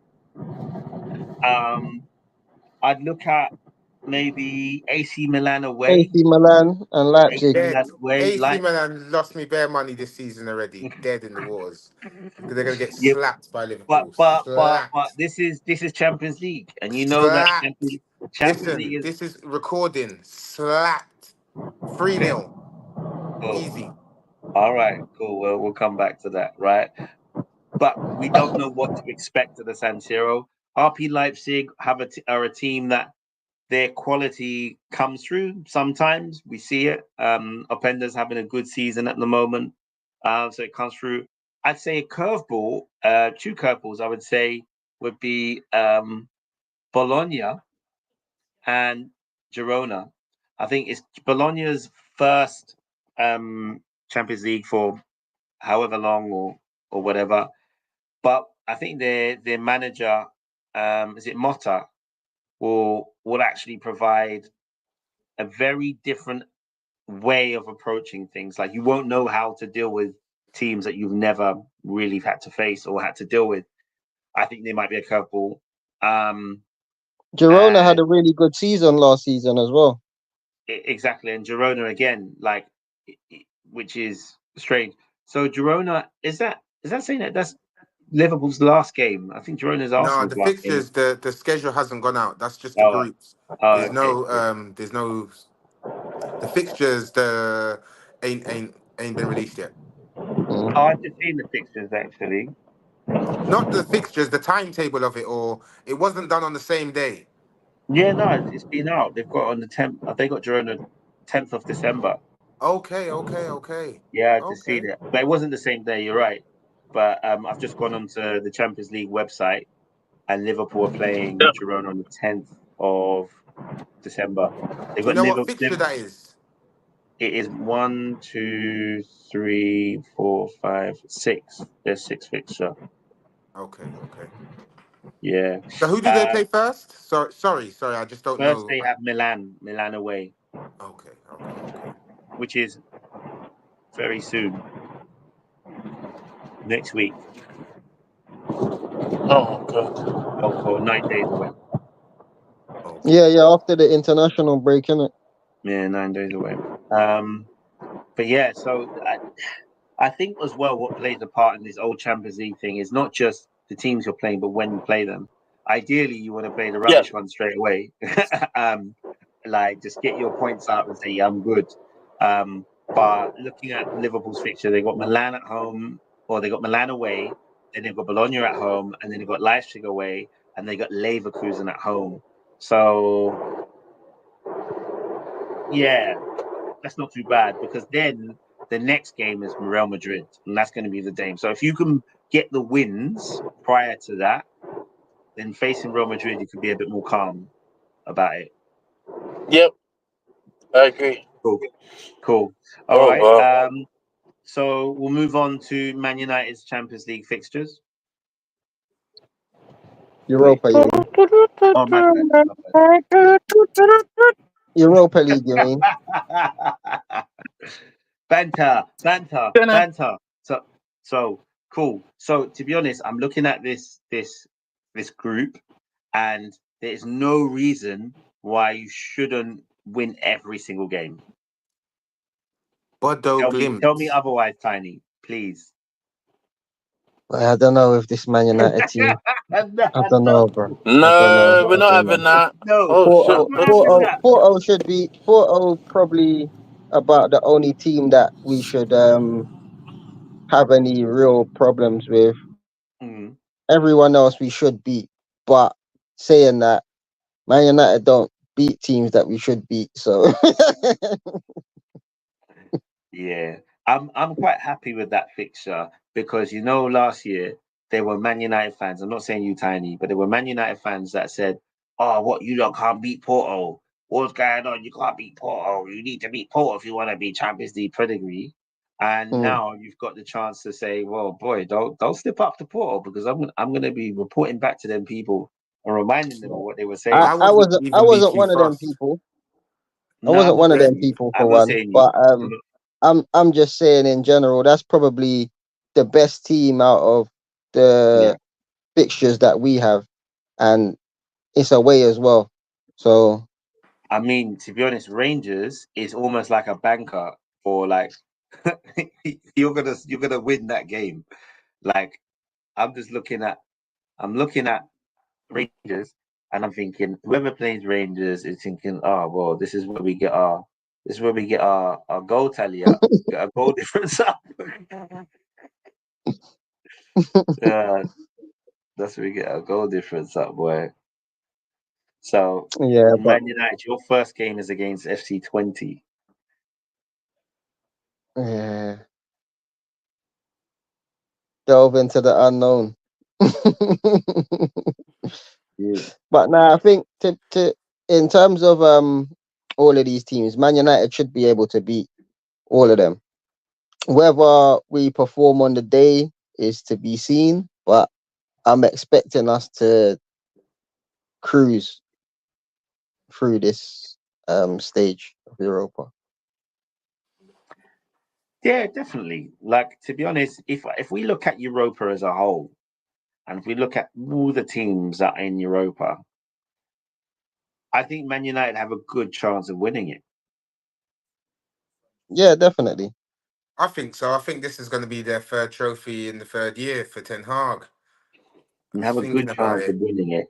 I think If he lost, if you look at all the teams that are in it, the best team other than Man United in it, for my opinion, would be but there's still the Champions League ones to drop into. No, there's no no, drop offs. that doesn't happen Oh, anymore. there's no drop off no more. No. Jeez, even better. Yeah, no, they don't. So like I'd say Ajax, maybe Nah, definitely. and Porto, Tottenham, like those are the best teams in this. Like maybe Leon. Leon is Tottenham don't want no trophy, so you ain't got to worry about them.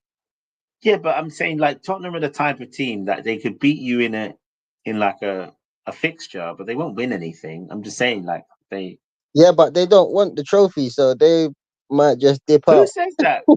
Big Ange wants the trophy. What are you talking about? The No, they want manager, the Champions League. Like they'll make it as far as they can, but the final is the one where they just say now bottle it. So anything up to the final, Tottenham won it. But that's what I'm saying. You don't want to play them before then. You want to play them in the final. no, I don't mind Tottenham still. Play them whenever. Fair enough. But again, like looking at the teams in it, you should win this. Like that should be your aim, right? Because one, that is a European title. 2, that's guaranteed Champions League, like enter into the Champions League. And 3, it gives you a step up when you're thinking about investment coming for next season, next that. Because you know what, if you finish in Champions League, that's one thing, right? But if you win the Europa League and finish in the Champions League, not only are you playing in the Super Cup, which is an additional fixture, but actually there's money and there's like a prestige about it. But like you can attract players. You've just won not only in Champions League, but you just won a European trophy. Like Yeah, definitely, that should definitely. be something you're aiming for, really. So, and Colm says I wouldn't overlook Fenerbahce either.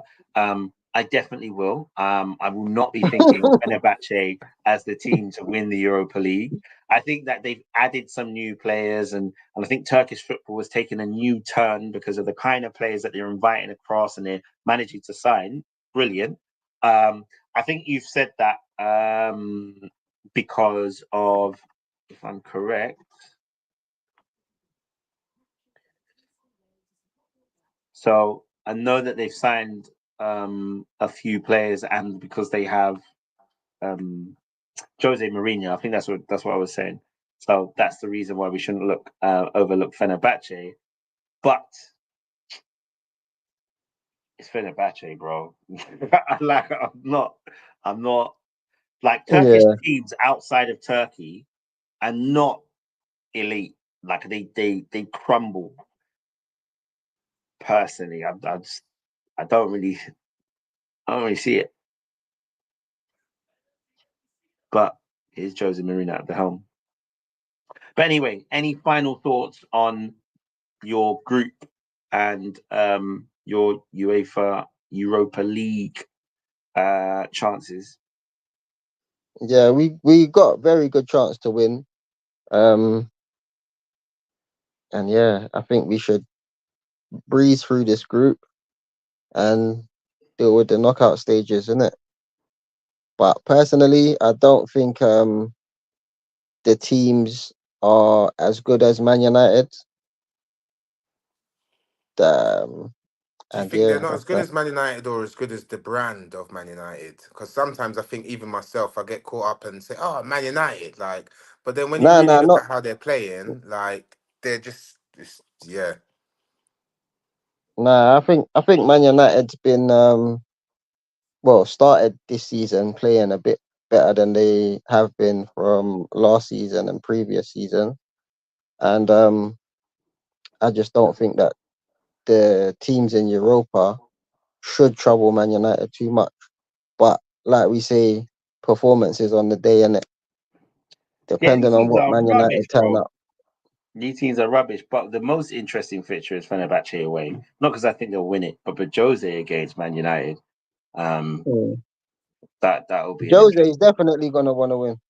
Yeah. I personally think you drop points in at least 2 of these games. As much as like I think that they're all winnable, you drop points in at least 2 of these games. Yeah, Whether they're yeah, losses because or whatever. I think there's gonna be obviously there's a lot of games this season. So in terms of squad and mixing players for different competitions and all of that stuff, players needing rest, all of that stuff, it's all gonna um be into account because of the games and injuries and stuff. So yeah, there's gonna be a lot. Okay, cool. So the final thing before we wrap up, right, is we know we didn't really talk about the Nations League, right? But because we're talking about these competitions and stuff like that, so your team or your players will be playing in the Nations League, playing these European things in between. Um, do you care about um, your team, about the nation or the team that your players are playing for? Do you care if they do well in these competitions? Not like, because obviously we're not trying to get them to be injured, but do you care? Do you think it helps if you've done well playing in your Europe? Do you think it helps bringing it back into your team? It, it definitely help in terms of the players' confidence and all of that kind of side. But in terms of the physicality that it taken its toll on the amount of games that these players have to play and all of that side, we don't know how it's going to affect injuries, all of that stuff. Like, for example, when the World Cup was in December, like the extra games that these players are having to play and stuff like that, it's obviously going to have an effect on everything else that happens within the season in terms of their fitness and all of that stuff. And so it is good if they do get further in these competitions or win these competitions, but I just think it just takes a toll on the players themselves. I agree. What do you think, Renz, for a wrap up? Yeah, no, I think it's long. It's rubbish. Like, it's just absolutely rubbish. Like, other than Italy, there's no surprises for teams that don't make it. Do you get what I mean? Like, oh, Italy, like Italy's, we're cool with Italy not making it anyway. Like, how did Italy not make it to the World Cup on so many occasions and then beat England in the Euros? That was a mazza. But it's boring. It's boring. This international thing is boring. It upsets me every time. Sorry, I know I'm digressing off what you actually said. The players and confidence. No, if they win, it's good. Do you get what I'm trying to say? But if you go out there and get battered, like you might be the man that causes the error for your club the following weekend. Do you get what I mean? So would you rather them do this or have a friendly? Because they're gonna do it. Do you know what? To tell you the honest to God truth, I don't even know what to answer because it's just rubbish. Friendlies, Nations League, it's just rubbish either way. It's just all like, is Person- there any Nations League fixture you said, yeah, I'm tuning into that?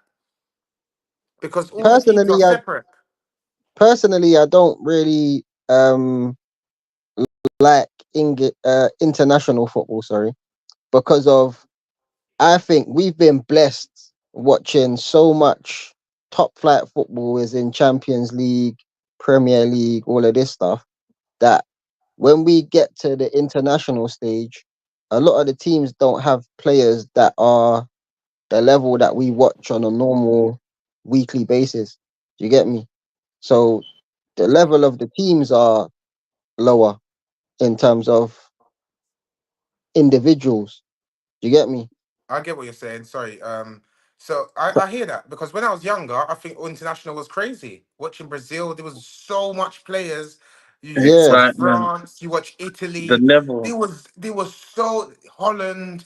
There were so many teams with so many players now, and there's bad boy players out there, but it just doesn't feel the same. Like I don't know who's in Brazil's team. Not collectively in a team. There's not a collective. Like Like like teams they had. Each team had superstars. That's done. I think That's done. Colm really appreciates international football, as you can see from his comment. And I agree. What I would say is Repeat it. I would Repeat. for me personally, right? I've got a different point of view. Like, if I'm being honest, I'm going to be different. I'm going to go against the grain. Like, I actually don't mind international football. I think there's certain teams that are terrible collectively, and that's what makes it Yeah. difficult. I think you have to remember the context as well. Like, these players don't play together. They don't. Like, they come together for a week or No. two, and they play together. They've come from different styles, different countries, different ways. Like, it's the irony is some of these players are from this country, but they don't speak the language fluid. Do you know what I mean? Like, there are loads of things that come into play. But I would say that it gives me an opportunity to have a look at players that I wouldn't normally look at. Like, I'm not really noticing players. It's like Calafiori has been at Roma and Bologna, right? But you weren't paying attention to him until he played for Italy, right? And this is where I feel like I'm not against it. There are some teams who, like, we look at the old school players, and then we look at them now. We look at the old school teams and look at them now, and you're like, what the hell is this? This isn't what I remember. But I think now I take it with a pinch of salt, because what it might be is nostalgia. I'm remembering these amazing Figos and Zidans and all these players, and I'm comparing them to what's happening now. But they've been coached to be Not system players. happening. They have technique, they have these things, but they're just not as fluid. But that's the way they've been coached. So I take it with a pinch of salt. But again, Spain won the Euros comfortably, but I can't compare them to the Spain that won the 2010 World Cup. I think it was like when my man scored last minute. Like I can't. Iniesta scored last minute. I can't compare them, but I don't want to compare them. What I'm going to do is start looking at things for what they are, rather than what I wish they were. Like I can't compare them to them. They're not them. Like football has changed. It's moved on. So based on where it is today, like how is it? And then I'll be like, okay, nah, they're a bad boy team. They're a good team, and I'm going to look at it like that. Because on the flip side, for me personally, England have always been shit. Yeah, but I think England's got a good team now. Exactly, a team. They got a team. 100%. You know, and if we use the last Nations League game, it was a good example as to say, look, there's some individuals that you can actually put a team together. Like, no, there isn't a David Beckham in that team. There isn't even a Gerrard in that team or a Scholes, but actually you have. But do you know what all of them were? Individuals. Yeah, there's just individuals. Exactly. They were literally they never made. I never saw them in the final. I never saw them in the final. No. Do you get what I'm trying to say? Semi. And this team, me personally, you know, when they said, I think something got put in the group earlier, 2004 versus 2024. I say this England team beats all of them man there back in the day, all of that golden generation. Put on Scholes, put on Beckham, put on Lampard, put them on. I said they get beat. Because what did we argue? Oh, Lampard and Gerrard can't play together. I don't hear nobody saying, well, then again, they are saying Foden. Foden's a bit of the weak link in the England team. That I did hear that. He's a great player. We all knew great player. He's a great player. There's no really, doubt. really Gerrard good was great. player. Lampard was great. But I think this team would beat that old school team. They get roughed up. I think they'll get roughed up. But I think technically, I think they'll beat them. What do you say, Tiny? I disagree. I'm thinking to myself, the quality. The quality, crazy. The passing, pass them off the pitch. Physicality, yeah, definitely. Faster, stronger, all of that stuff, yeah, because of the change of football. So Rosie says she couldn't name 5 world-class players in 2024, but she could name far more in the early 2000s. And I think that's to the point, like, actually, it's fine because they can be world-class, but are you a world-class team? Like, can you play as a team? And that's where we really lacked as England really lacked as a team. It's a better machine. The actual cogs and all of the dynamics of everything, they work better together. Are you talking now? Sorry, I'm a bit confused because you didn't. No. So England had the talent, but what I'm saying now of 2024, the team, it's a better machine. It's a better engine. Okay. Everything, all of the components. You ain't looking at opponents as well. England was playing against Ronaldinho and these kind of man. This England team ain't playing against these, man. I get you. I hear you, but I disagree. I understand what you're saying, but again, that's why I'm taking it for what it is, right? And if I say, as an example, right, if a team that was full of individuals, but we had some good crosses of the ball, was playing against a team that was full of like smaller technical players that could play together, then I'm going to say, well, actually, I think they've got a good chance of beating them in this day and age. In the older day and age, then it's different, right? Because those players wouldn't have lasted in games where they're getting kicked all about the pitch and they're not getting yellows for it, right? There's no VAR. There aren't those things. So I get that, and you could go both ways. But if we're looking, I think if the old school players played in today's rules and everything, They'd struggle. today's team wins. Yeah. But if today's team play in the old school rules, they don't even finish the games. Everything dead. What's Com saying? But the 2020, yeah, go on. the 2024 team isn't a world-class team because they haven't won anything yet. They have gotten to the finals, but they turned Spursy. But in their Spursy defense, right? I believe that we could recognize that the reason wasn't the team, it was the manager. It felt like at times, especially like against Italy, we're using that as an example, when we defended from the early, like who defends that early? Why are we defending a lead that early? No, but they were robbed. They were robbed. Again, the manager who was robbed?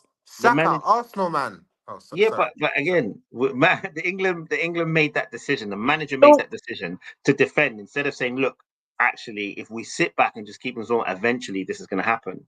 Right? In the Euros recently happened. The decisions he made to play certain players made it very difficult to get there. Like, why did you keep forcing that square peg into the round hole with Foden? Like, we could all see it.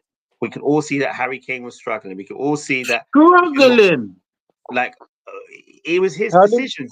The team under Carsley looks so much more fluid, and they don't even have some of their big names playing. Oh, I think that's a bit of a stretch. In all honesty, they played Ireland. Yeah, I'm not talking about the result. I'm saying how they look more fluid, right? And I'm not saying one game. But you said that it is only one game. We played. It doesn't matter about the opponent. We've never looked fluid. Look at the money spent on players nowadays. What's the minimum? Was it Rosie said? Look at the money spent on players nowadays. What's the minimum you're looking at for a striker? World class players in the early 2000s. I know it was 20 years ago, but they cost buttons. Yes and no. The only thing that I would say to that point is inflation. So the money does go up, so it looks bigger, but sometimes it's the same equivalent. Yeah, if that makes sense. Yeah. But it is preposterous, though. But it is preposterous. Like, I saw one thing that said if Stan Collymore transfer was in this day and age, it would have surpassed Neymar. No, but Renz, the difference is, players had to do stuff to be worth something them days. One good season. Now you get one good season. Like, look at some players. Like I was speaking about this earlier, but Cole Palmer, good footballer, right? Very good baller, right? Does everybody agree that he's a good footballer? Yeah, 100%. Does he get into the Chelsea side of 2004? Well, ahead of Robin and Damien Duff? No. Maybe 2005 then. But do you know what? Yeah, no. Do you know what? It's a bit. He does not get in that team. One sec. Sorry. Is the system. That's the only thing I would say is the system. So if they play the number 10, I can't remember if they did or they didn't. That's why I'm just trying to flag that up. I reckon he's best at number 10. Yeah. Cole Palmer. So he ain't getting in over Robin. No way. I can't remember. Duff was good. No, he's not getting out of the Duff. He's not. Yeah, but it's just so the position. If that 10 middle piece weren't there, it's a bit tricky. I'm just talking about his ability. As ability. What's Colm saying? I'm Irish and I did watch the game and the other day, and England didn't really impress me against a team that's awful and never qualified. He's trolling, bro. I'm not reading that shit, bro. That's fine. Like, everyone has the right to their opinion. Yeah. And I didn't watch the game. I'll hold my hands up. I didn't watch the game. To be honest, the second half it was quiet. The first half, like, I'm gonna watch it in a minute. The whole game. The second half is really quiet. But again, like, I think the other thing as well is we hold England to a different standard because essentially we're English. We live in England, and a lot of the focus is on England, right? I think it's because of the Prem. Yeah, I mean that's also the other reason. Like, we're the Prem, and we see these English players playing in the Prem, so we think we hold them. And I think as well the problem is that they are very Spursy in the aspect where they always look like they're going to do something and then they flop at the last minute. And I think like that means that we're expecting them to do something every competition and they never quite cross the line. And we get a better players, better team, and still don't quite cross the line. So this is where it's like we hold them to that standard. It doesn't matter how they perform. And if you look at the bigger picture, getting to back-to-back semi-finals and finals is something that not every country does, right? We're ahead of other countries who respect more, but they are unable to repeat that feat. But we hold them to that standard just because they never get across the line. Sorry, go on. Once they start getting across the line, then they'll be like, okay, cool, we can rate them to some extent. They must be decent. They must be this. But until they get across the line, they're never going to get that full respect as to what they've done, what they've achieved, because they've never got across the line. In some ways, Arsenal's a bit like that, right? Arsenal can rebuild as much as we like, but if we don't win nothing, no one's rating it. Rosie's asking the thoughts on Southgate. Who's that person? I don't know who he is. I just think Southgate was a bit too cautious with England. He didn't want to take enough risk. He could have won. He could have won something. No, but you know the mad thing for me, he used to do when England played in friendlies. Yeah. He would change it up, and they would be doing some crazy attacking, the whole everything. And then when it gets to competition time, whoa, what are you attack? You better get back. It just seemed like so defensive when it got to competition, and I just felt like he was too cautious. Sometimes, well, not even sometimes. To win these competitions, you got to take some form of risk. You get me? And I think he just wasn't taking enough risk with England. Yeah, I think that you also have to consider that most teams don't have, like, the thing about international football as well is your style of football is dictated by your football association, right? So they would dictate your style of football. That will affect everything from the philosophy that you tell coaches to coach. Like, I mean, like, so like in England, they have like the four corners of football, which is about developing the psychological, the social, the tactical, and the technical, or the physical and the social.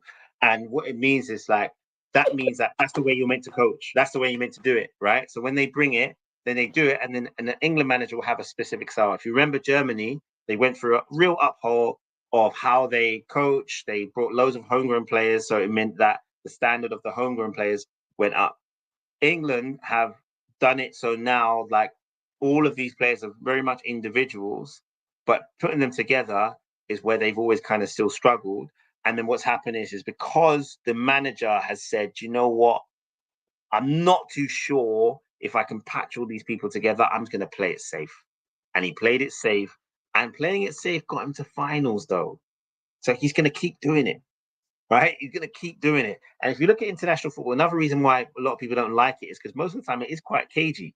People don't want to lose. It's like, you know, when you get to semi-finals and finals of any competition, people don't want to lose and they want to open up the pitch because they're scared. And Gareth Southgate found a formula and it worked for him. But personally, it was also the thing that held him back. It was also the thing that you have to understand that tactically in a game, there comes a point where you need to change that. It comes at a stage where you need to recognize that you need a goal. You have to recognize this team plays differently. If I just sit back on every team, that means I don't have any tactics. Don't you think he done that with Watkins in the semi-final? But that's what happened. He decided, like, I'm going to try something different. And it got him thus far. Yeah. But again, overall, it's just his decisions. But anyway. Rosie, no, sorry. Colm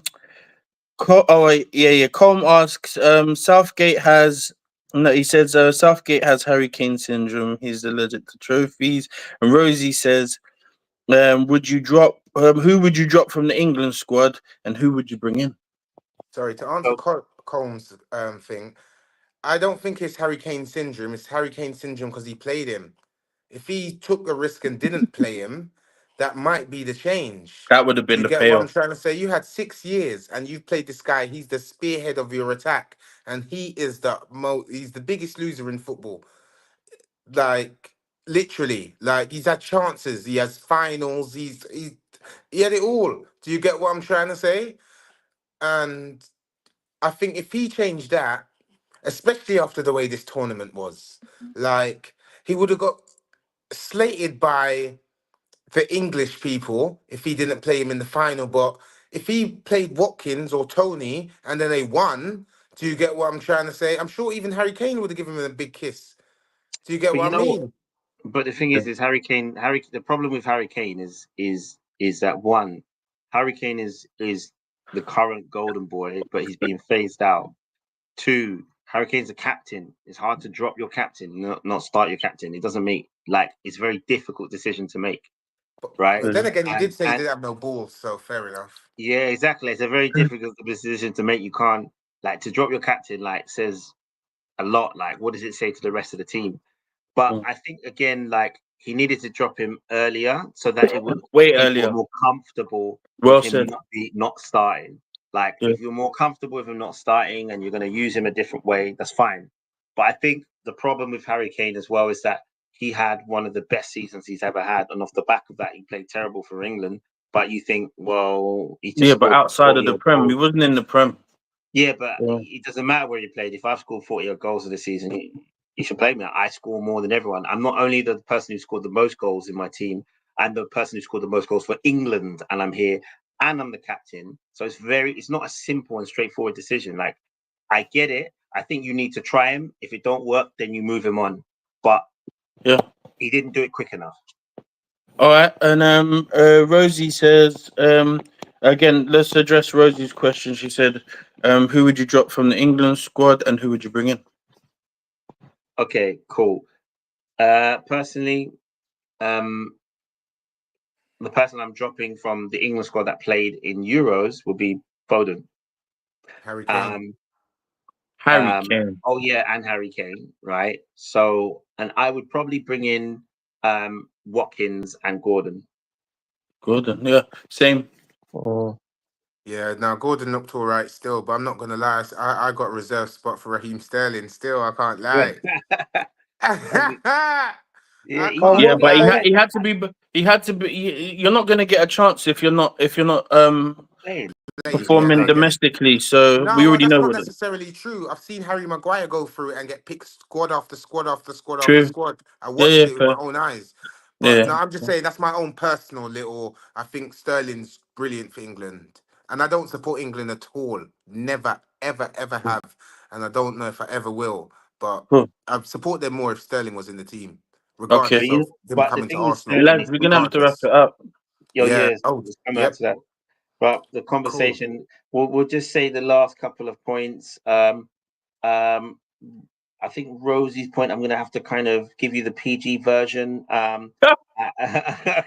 At Rangers, they have players that can do stuff with managers' spouses and still be in the starting 11. It's not Go something that around has for a cup boded. of tea. It's not something that has boded well for Rangers because they haven't won the Scottish division for a while. So I think they should do something different. Combe has said that he bottled the lead in Bundesliga, the league that Bayern have won countless numbers of time before Kane signed for them. That doesn't mean he's a jinx. I don't know what that means. It could One be. point. One It point. could be. One It could point. be. But I think what it is that they signed 2 Tottenham players. If you sign 1, then you get away with it. But 2 Tottenham players is just too much North London for derby for that, right? coming up. Sorry. So yeah, I think that's what it was. Yeah. And Foden, really, I agree with Gordon personally. Foden, I think he played terrible in 90% of the games he played. And people will say, oh, it's because he didn't play the position he's meant to play. But he Anyway. played in the position he was meant to play and still didn't look amazing. So come on, we've got to stop making excuses for him and just play players that are ready to start in the position they're given. Cool. Let's wrap it up. Cool. Okay, so any final closing remarks as we wrap up There was one point earlier on about team style of play and having a top striker, and Bayern Munich is just summed out for me. I don't know, they most probably do play well, but they won nothing. And I don't know if that's what Tiny's looking for Man United to do. I'm not saying that he is or that's his intention, but I'm just saying if they played like that, would you be happy? Because you were saying you don't care about the results and they play well. So Bayern Munich is, in my opinion, a perfect example. They got the striker that scores all the goals and all of that. Would you be happy? No, but I'm sure I answered this question before anyway. But Bayern Munich's won how many trophies in how many years? They lost once, I'm not which was asking last about the season. history of Bayern Munich. I'm asking you very I would specifically be very on the happy with basis one of of how them. they played last season. They didn't play very well last season, though, Okay, that's fair. That's it for in my me. Yeah, they opinion, didn't. anyway. They conceded. They conceded a lot of goals, and Yeah. they had a lot. I Of No. don't know if you watch Well, the German football, but I bet on on Bayern Munich, so I watch like quite a few of their games. And last season, they was not playing much great football. So yeah, I don't know where the comparison was, but So are I you was saying it talking in of regards to the results or the performance? no, but you said that I said about my In team performance, performing well. yeah, that's what I'm talking about. Bayern Munich Performance. didn't perform well last season, Okay, just their performance in my and opinion. just not the scoreline. Because just remember when you They said didn't it, get none. There was no performance and no scorelines. They didn't do okay, either. they didn't win 8-something. What, in 1 or 2 games, But bro? I'm Their just saying, league. if you say that they didn't do it and then they done it in 1 or 2 games, do No, you know I'm it does saying mark? on a whole, Okay, yeah, their performance wasn't as good as it's been for the last how in many the past. seasons. So Okay, I last get it. season I get but it. was a drop in in the performance, past they won, right? and their But my point performances were is, better. okay, because they won. Your No, performances it's are not. better No, when no, you no. win. They won because of the performances being better, yeah. But last season their performances was not good. So Okay, on a whole, so you saying that Man United performing would mean that they perform and not win. Bayern Munich didn't perform and didn't win. If they okay, performed and didn't win, I get what you're saying. Do you get me? okay. Yeah, that's fair. That's fair. All right, gentlemen. Yeah. Shouts out to everyone that locked in. Please remember to like, subscribe, all of that good stuff. Share it with everybody so people get to see us having these types of debates. Yeah, man. Really enjoyed it today. Sorry, go on. And like Vapor says, don't think it's arguments. We're just grown people having grown debates.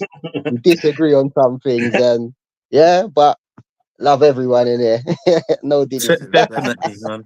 Come Yeah, on. yeah. Please, thank you very much for locking in. Very much appreciate. And as a reminder, don't trip on your way out. All right, everybody. Thanks very much. Cheers, Take care. everyone. See See you later. guys. Thank ya. you. Bye. Double Bass Recap.